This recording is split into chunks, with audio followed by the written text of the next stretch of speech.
The blood-red sun dipped below the horizon as Vivian Vale rode her mare into the dying town of Bitter Creek, Wyoming Territory, 1878. Folks said she had the devil in her eyes, but it was the scars on her soul that truly made her dangerous. Bitter Creek wasn't much a dusty main street with weathered buildings hunched like old men against the wind. Vivian dismounted outside the general store, her black skirts settling around her worn boots. She'd been riding 3 days straight, fleeing the whispers that followed her like vultures. "You best move along," a gruff voice called from the doorway of the mercantile. The shopkeeper, a round man with suspicious eyes, blocked the entrance. "We don't need your kind here." Vivian stood taller, her spine straight despite her exhaustion. "My kind? You don't know me, sir. I know enough." "Word travels fast from Laramie. They say you're cursed, that babies cry when you pass and milk turns sour at your touch." He spat in the dirt. "The woman with mismatched eyes who brings death wherever she goes." Indeed, Vivian's eyes told her story before she could, one deep brown, one pale blue. A mark of the devil, the superstitious claimed. 25 years she'd carried that burden, along with rumors that had followed her since birth. "I need supplies," she said quietly. "I'll pay double and be gone by morning. Money's no good if it brings calamity." The man crossed his arms. "The town of Bitter Creek don't need whatever darkness follows you." A woman peered from behind the shopkeeper, her face pinched with fear. "It's her, the Vale witch from Laramie," she hissed. "My cousin said she was born wailing with those devil's eyes, and her mama died that very night." Born evil, that one. Vivian's hand moved to the small knife hidden in her skirts. She wasn't evil, but she'd learned to defend herself from those who believed she was. "I believe the lady said she needs supplies." The deep voice came from behind her, steady as a mountain. Vivian turned to see a tall man with sun-bronzed skin and eyes the color of a summer storm. His stance was relaxed but purposeful, the gun at his hip worn from use rather than for show. "Stay out of this, Stone," the shopkeeper warned. "You're new here, you don't know what she is."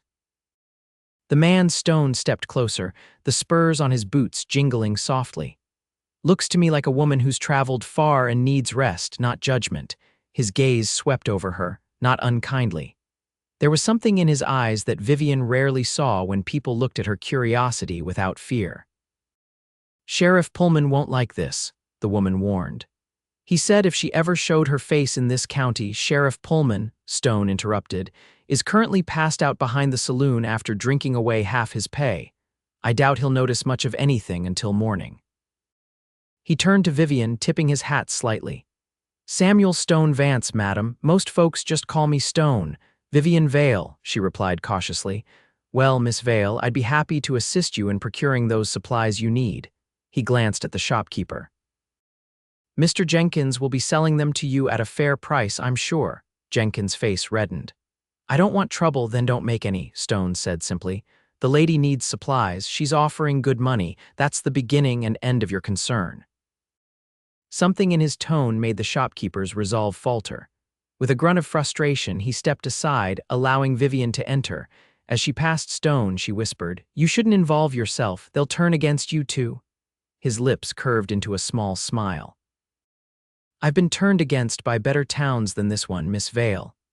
Inside the store, Vivian quickly gathered what she needed: flour, coffee, dried beans, ammunition for her father's old revolver. Jenkins watched her like she might steal his soul, tallying her purchases with a shaking hand. Outside, the streets had emptied as dusk settled fully over Bitter Creek. People had drawn their curtains, as if Vivian's presence might seep through glass and wood. Stone waited beside her horse, running a gentle hand down the mare's neck. "Fine animal," he said as Vivian approached. "Where are you headed?" "West," she answered vaguely, securing her purchases to the saddle. "Into the mountains with night falling and a storm brewing." He nodded toward the dark clouds gathering on the horizon. "Not the wisest course, even for someone who isn't being chased by superstition." Vivian stiffened. "I've managed worse." "No doubt." He studied her for a moment. "But my cabin's just outside town. It's not much, but there's a lean-to for your horse and a dry floor. You can leave at first light." Suspicion flared in her mind. Men didn't offer shelter without expecting something in return. "Why would you help me?" Stone shrugged. "Maybe I don't believe in judging folks based on gossip and fear." Or maybe you believe the stories and have your own reasons for luring a witch to your cabin, she countered. To her surprise, he laughed a genuine sound that seemed to brighten the darkening street. If I believed you were a witch, Miss Vale, I'd be a fool to invite you home, wouldn't I? Besides, his expression grew serious. Town says you were born evil. I look at you and see someone who's been carrying other people's fear for too long. Thunder rumbled in the distance, punctuating his words. The first fat raindrops began to fall. Come on, Stone said, mounting his own horse, a sturdy buckskin gelding. Let the storm pass. You can decide who I am by morning. Against her better judgment, Vivian found herself following him out of town. The rain came faster now, soaking through her clothing. They rode in silence for nearly a mile before Stone turned onto a narrow path that wound through a stand of pines. His cabin appeared between the trees, small but solid.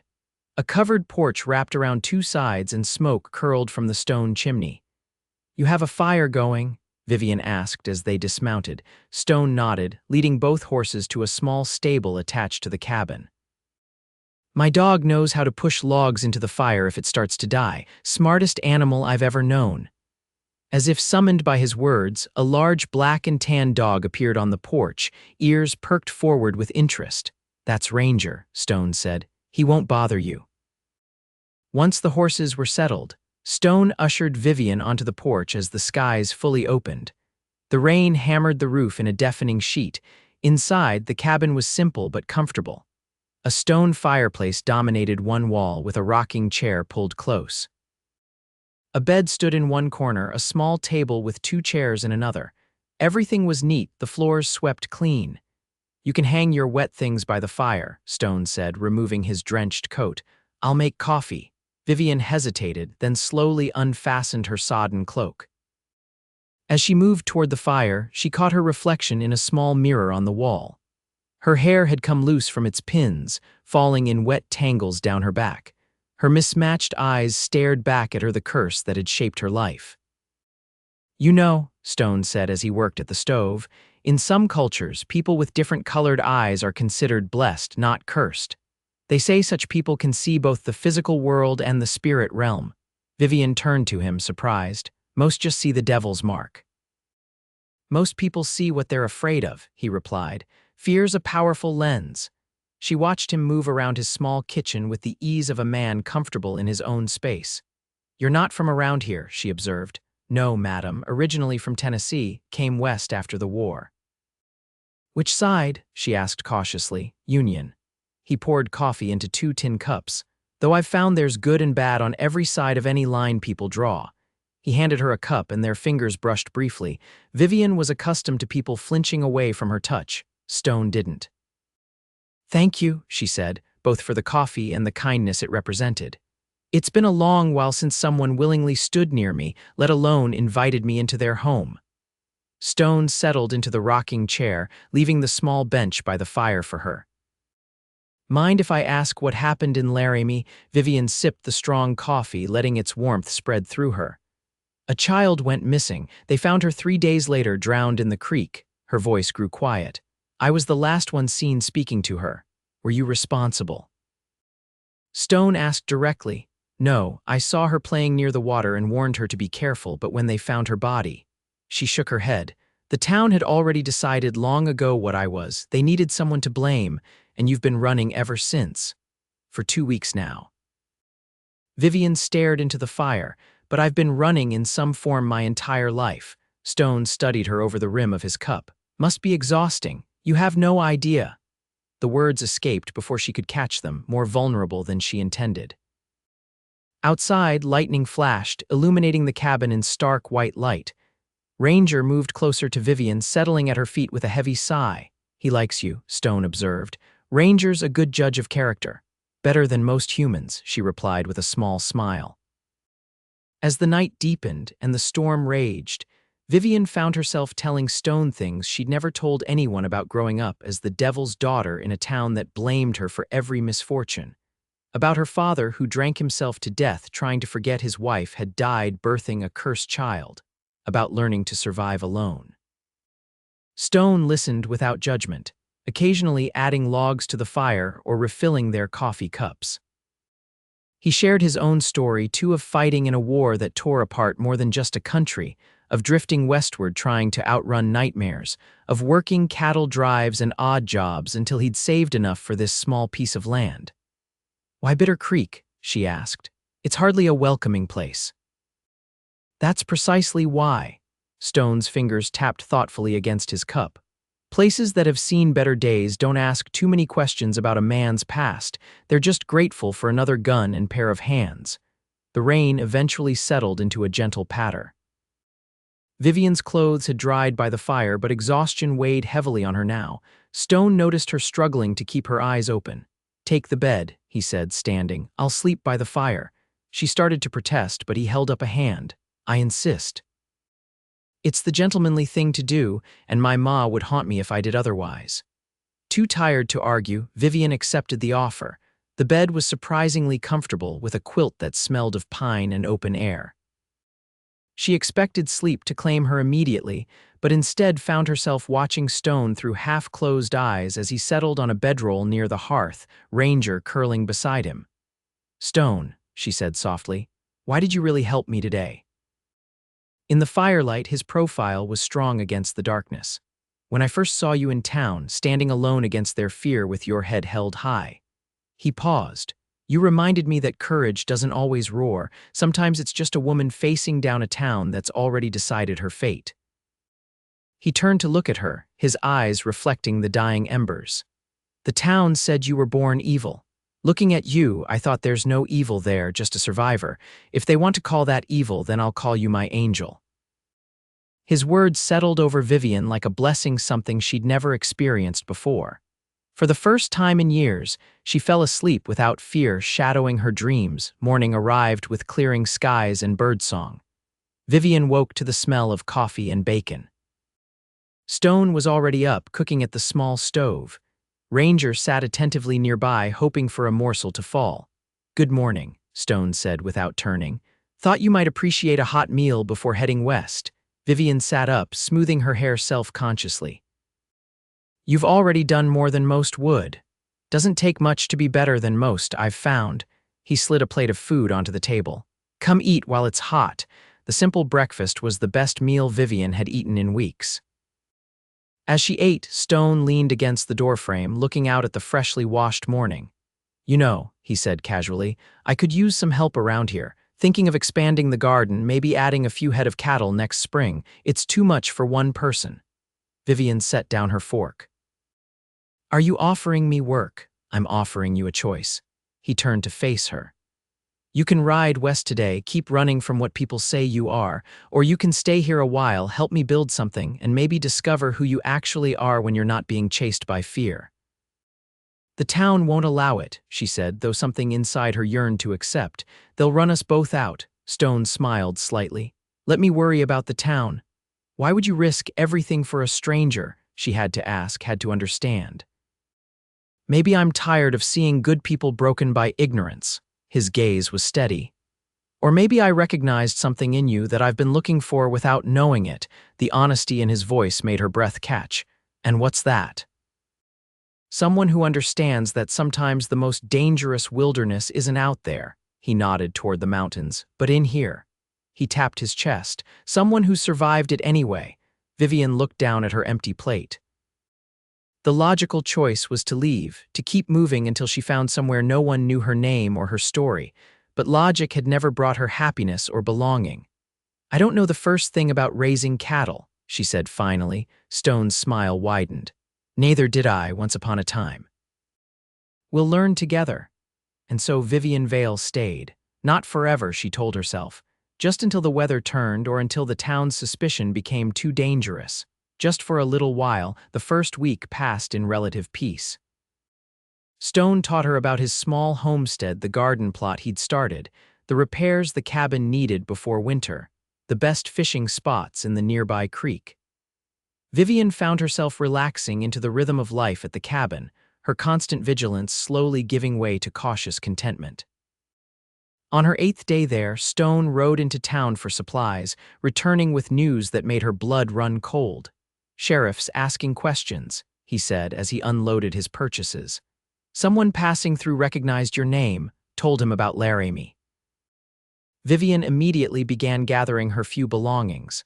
I should go. Stone gently caught her wrist. Running confirms their suspicions. Besides, they've no proof you've done anything wrong.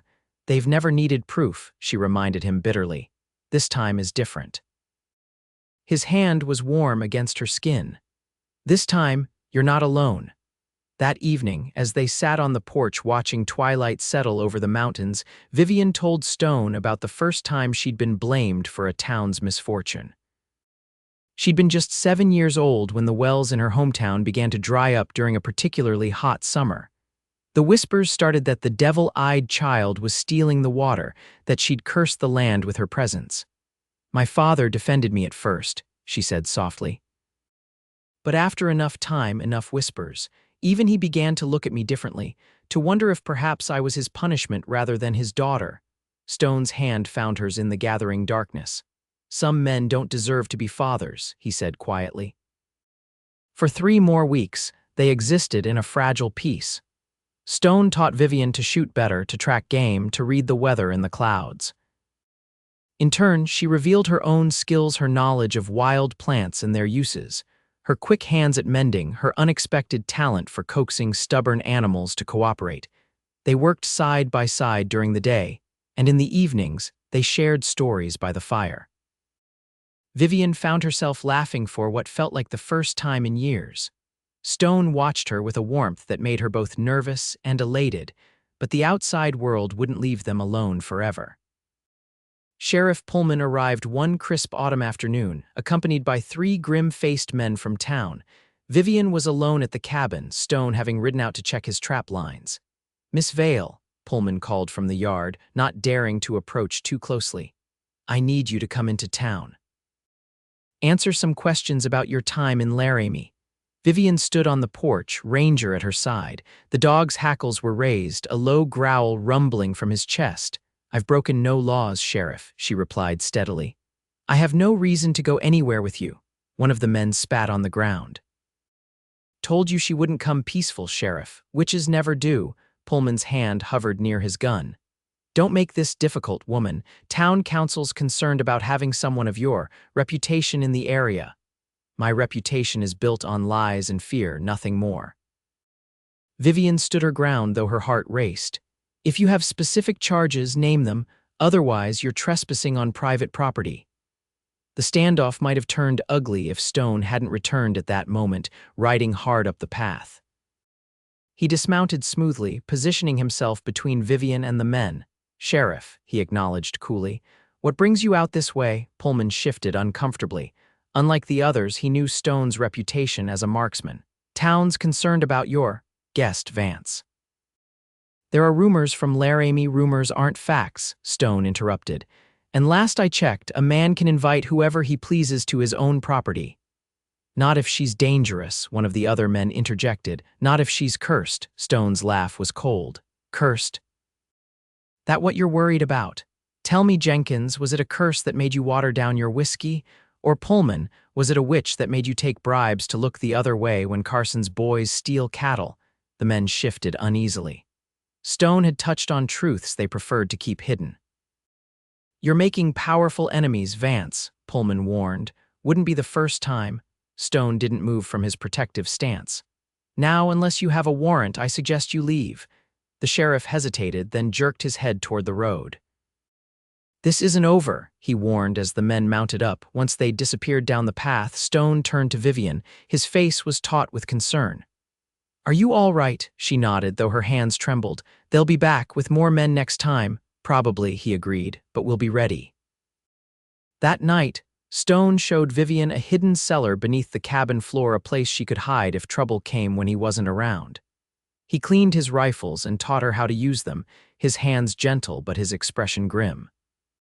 "I won't let them hurt you," he promised as midnight approached and they still sat vigil by the fire. Vivian looked at him in the flickering light. "Why are you risking so much for me? You barely know me." Stone was quiet for a long moment. "I knew men in the war who did terrible things because everyone around them said it was right. And I knew men who did brave, beautiful things because they decided for themselves what was true." His eyes met hers. I decided the first day I saw you that I would judge you by your actions, not by what others said about you.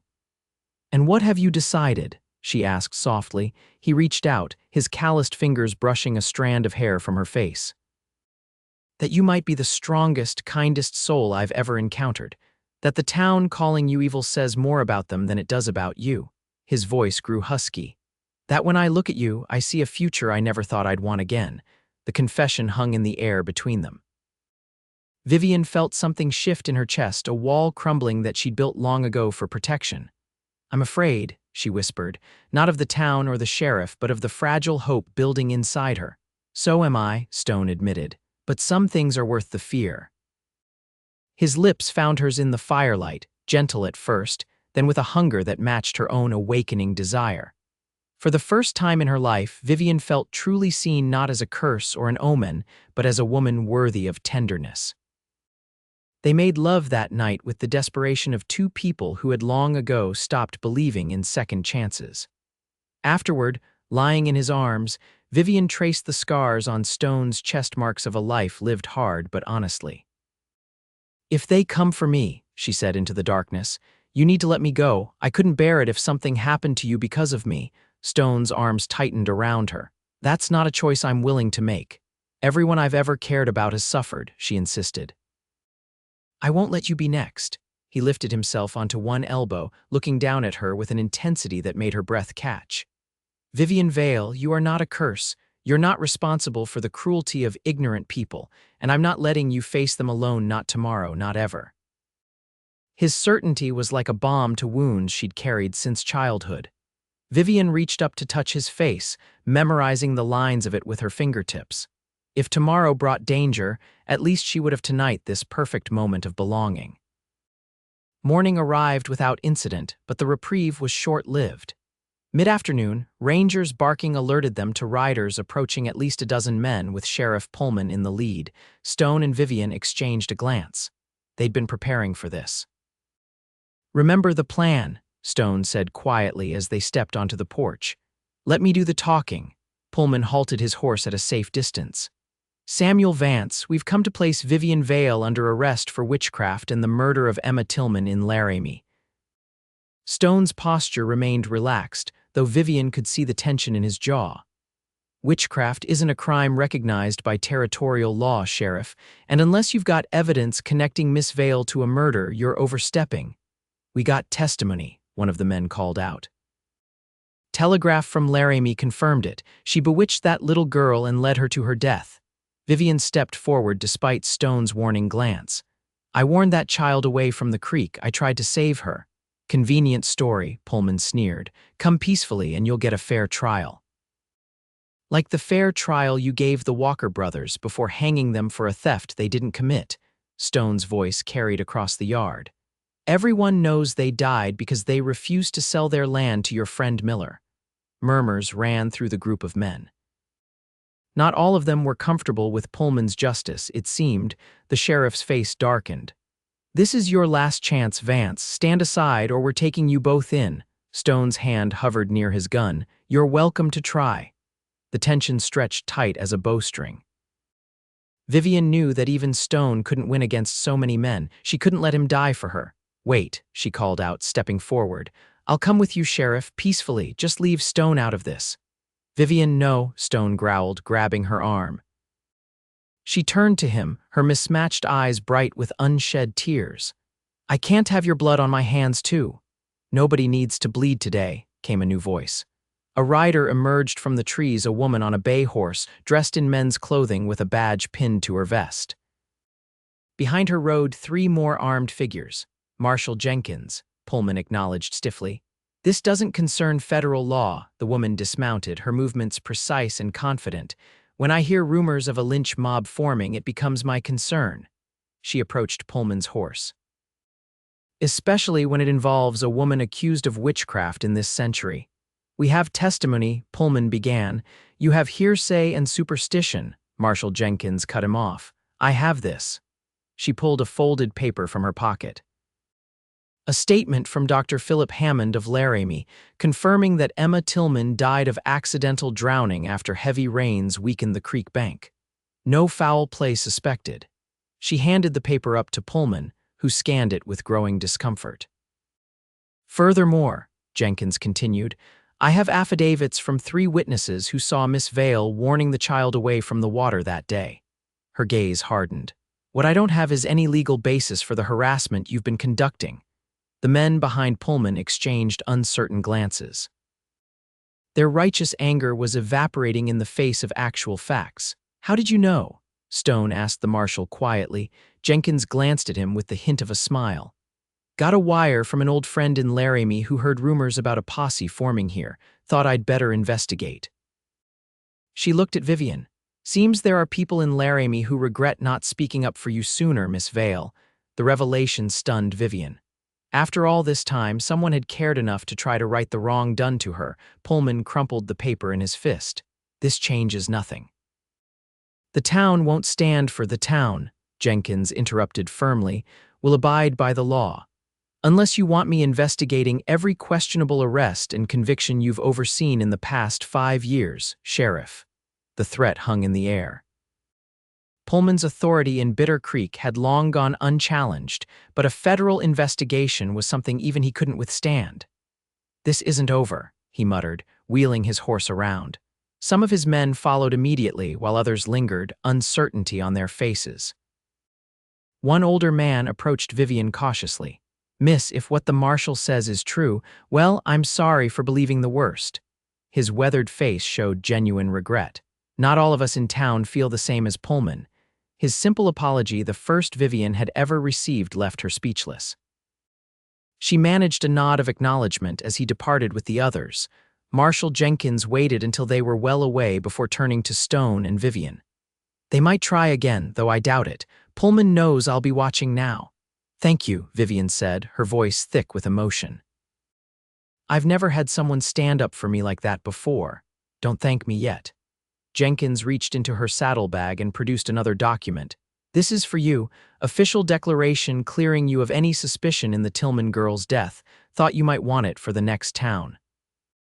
Vivian took the paper with trembling hands, written proof of her innocence, something she'd never dreamed possible. There's a position open in my office, Jenkins added casually.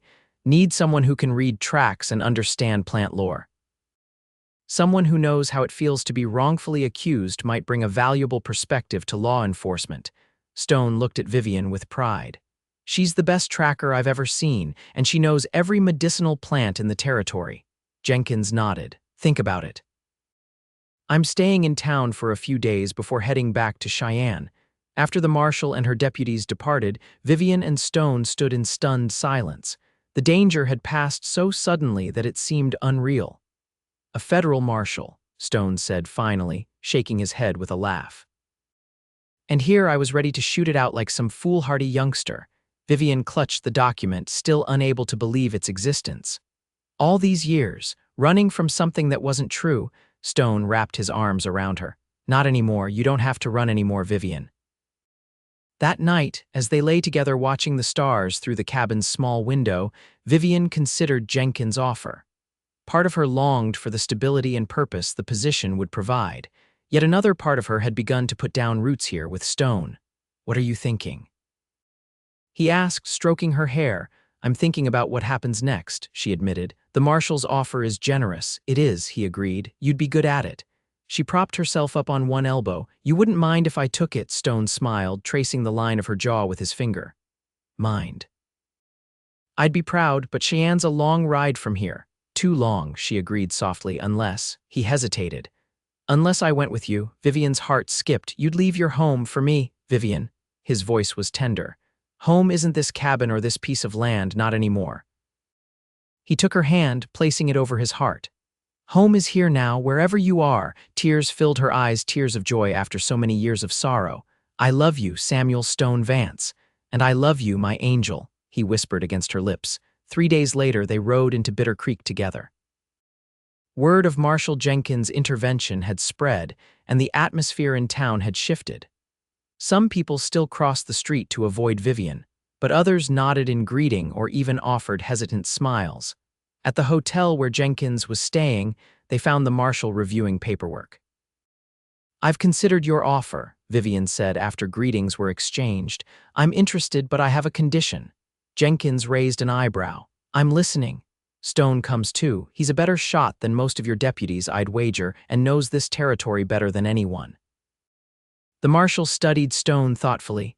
"Two for the price of one. Can't say that's a bad bargain." She extended her hand. "Welcome aboard, both of you." As they left the hotel, Stone pulled Vivian aside on the boardwalk. From his pocket, he produced a simple gold band. "I know it's fast," he said, suddenly looking as nervous as a schoolboy. "And I know we haven't known each other long by some measures, but by others." He took a deep breath.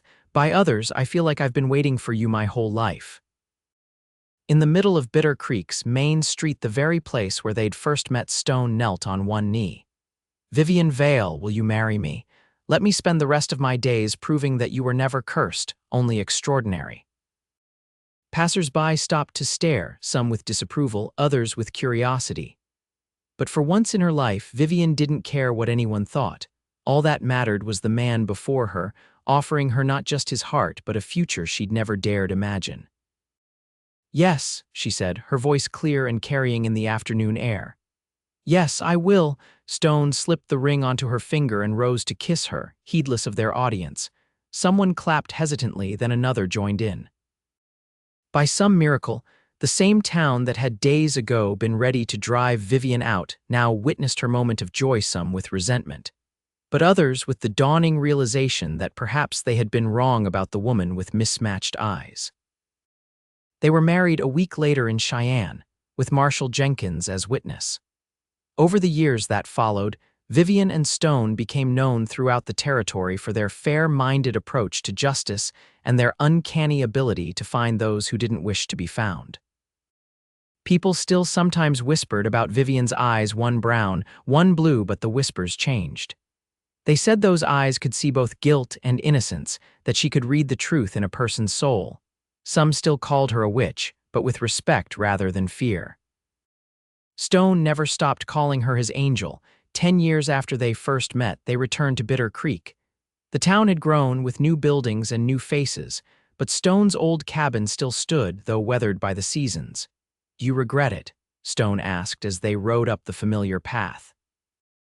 Leaving all those years ago, Vivian looked at the man beside her, still handsome, though his hair now showed strands of silver at the temples, at the gentle swell of her belly where their first child grew after years of trying, at the badge she wore with pride. "Not for a moment," she answered honestly. "How could I regret the path that gave me everything I never thought I could have?" They had come to reclaim the cabin as a summer home, a place to bring their child and perhaps others that might follow. A place where the legend of the Witch of Bitter Creek could transform into the story of Vivian Vale Vance, deputy marshal, healer, beloved wife, and mother. As they approached the cabin, Vivian noticed something new. Someone had planted flowers along the path, not just any flowers, but evening primrose, which only bloomed at twilight. The blossoms were just opening in the fading light, pale yellow against the darkening green. "Did you arrange this?" she asked, dismounting carefully. Stone shook his head, equally surprised. "Seems we had help." They found a note nailed to the door, written in a shaky hand. "Welcome home, from a town that's learned its lesson." Vivian's throat tightened with emotion as she recognized old Jenkins' handwriting. The shopkeeper who had once refused to serve her had apparently had a change of heart. Inside, the cabin had been cleaned and prepared for their arrival. Fresh linens on the bed, wood stacked by the fireplace, and a basket of provisions on the table. More than one person from town had contributed to this welcome. "Well," Stone said, wrapping his arms around her from behind, his hands resting protectively over their unborn child. "What do you think? Can you be happy here again?" Vivian turned in his embrace, her mismatched eyes bright with joy. "I could be happy anywhere with you, but yes, this feels right, like closing a circle." That night, as they sat on the porch watching the stars appear one by one, Vivian thought about the strange journey that had brought her back to this place, from feared outcast to respected lawwoman. From lonely fugitive to beloved wife. "What are you thinking, my angel?" Stone asked, his fingers intertwined with hers. "I'm thinking about names," she replied, placing their joined hands over her rounded belly. What do you think of hope for a girl or justice for a boy? Stone laughed, the sound mingling with the night breeze in the pines. Perfect. Though with those names, the child will have quite a legacy to live up to. Any child of ours will forge their own path, Vivian said confidently. Just as we did. As if in agreement, she felt a flutter of movement beneath her hand, their child making its presence known. Stone's eyes widened in wonder as he felt it too. "Hello there, little one," he whispered. "You are so loved already." In that moment, under a star-filled Wyoming sky, Vivian Vale Vance knew that the curse she had carried since birth had truly transformed into a blessing beyond measure. The town had called her evil, but Stone had called her his angel, and in doing so, had helped her discover her own strength to rise above the darkness of fear and superstition. Their story became legend in those parts not as a cautionary tale of witchcraft and vengeance, but as a testament to the power of seeing beyond appearances, of choosing love over fear. People said that children born with mismatched eyes in the territory were especially blessed, touched by the spirit of justice that Vivian and Stone had embodied in their work. And in the small cemetery behind the Bitter Creek Church, the inscription on Emma Tillman's headstone was changed from "taken too soon" to "remembered with truth." A quiet acknowledgement of the wrong that had been righted. Spring came to the mountains, bringing wildflowers and renewal. Vivian gave birth to twins, a boy and a girl, in the cabin where she had first learned that love could overcome even the deepest prejudice. They named them Justice and Hope, as planned, though everyone soon called them Jus and Hopi. Stone proved to be a devoted father, teaching the twins to ride almost before they could walk, telling them stories of their mother's courage when others would have broken. Vivian taught them about healing plants and tracking, about reading the truth in people's eyes rather than listening to whispers. And on summer evenings, when the family sat on the porch watching twilight settle over their small piece of Wyoming, Stone would still sometimes look at his wife with wonder and whisper, "My angel." Vivian would smile, her mismatched eyes reflecting the first stars of evening, and whisper back, "My salvation." For that was the truth they had discovered together, that in calling her his angel when everyone else named her evil, Stone had saved Vivian from a lifetime of running. And in trusting her heart to a man who saw beyond fear, Vivian had given Stone a family and purpose he'd thought lost to him forever. The town that had once feared her now sought her wisdom. The people who had once shunned her now protected her children as their own.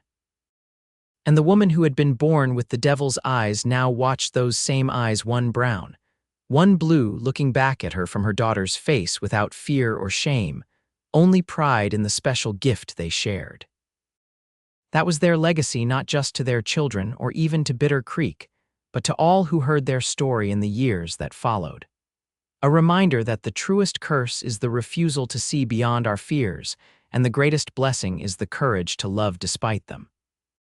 In the end, Vivian Vale Vance lived to see her grandchildren grow tall and strong, each carrying forward the lessons she and Stone had taught, that justice requires seeing with more than just your eyes, that love is the most powerful magic of all, and that sometimes the very thing a town calls evil might just be the angel they need most.